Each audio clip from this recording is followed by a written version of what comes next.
ஆணும் பெண்ணுமே உறுப்புகளை ஆரோக்கியமாக பாதுகாக்கணும். அதில் ஒரு சிக்கல் என்னன்றதையும் நம்ம பார்த்துருவோம். ஆண் உறுப்பை ஆரோக்கியமாக வச்சுக்கணும் அப்படின்னா டெய்லி குளிக்கும் போது குளிக்கிற தண்ணியில் ஆண் உறுப்பை அந்த மேல் தோலை பின்னால் தள்ளிட்டு அதை நீங்கள் க்ளீன் பண்ணணும். நீங்கள் கெரோசிவா சில பேர் என்ன பண்ணிடுவாங்கன்னா, இப்போ ஒரு விலை மாதட்ட போயிட்டு வர்றாங்க, இல்லை அழுக்காக இருக்குன்னு நம்பி டெட்டால்லாம் போட்டுருவாங்க.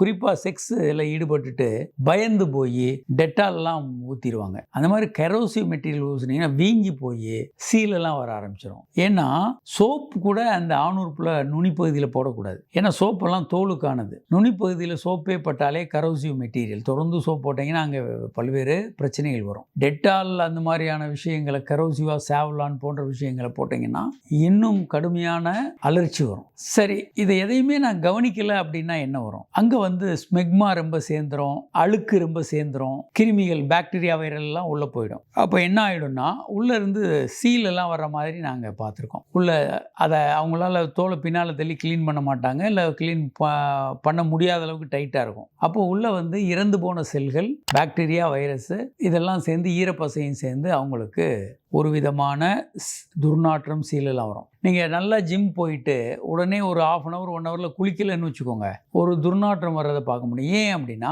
வேர்வை கொட்டுது, மேலே தோலில் ஈரப்பதம், டெட் ஸ்கின் டிஷ்யூஸ் எல்லாம் மேலே இருக்குது. அதோட காற்றில் இருக்கக்கூடிய பாக்டீரியா, வைரஸ் எல்லாம் சேர்ந்து அந்த ஸ்மெல்லை உண்டு பண்ணும். அதுபோல் ஆணுறுப்பும் கொஞ்சம் ஈரப்பதம் இருக்கும், தோலுக்கடியில் டெட் செல்ஸ் இருக்கும். இந்த கிருமி தொற்றும் சேர்ந்து அப்படி கொண்டு வரும். பெண் உறுப்பில் இது ரொம்ப ரொம்ப காமன். பெண்களும் நல்ல பிளைன் வாட்டரில் அதை வாஷ் பண்ணணும். அடுத்து நிறைய கெமிக்கல்ஸ் யூஸ் பண்ணாதீங்க. ஏன்னா அதில் அந்த உறுப்புக்கு தேவையான சில பாக்டீரியாக்கள் இருக்கும். நீங்கள் கெமிக்கல்ஸ் ரொம்ப யூஸ் பண்ணி அந்த பாக்டீரியாலாம் கொன்னுட்டிங்கன்னா தேவையில்லாத ஆபத்தான பாக்டீரியாக்கள் உள்ளே வளர ஆரம்பிச்சிடும். அப்போது ஒரு சரியான அளவில் ஹைஜீன் நீங்கள் மெயின்டைன் பண்ணணும்.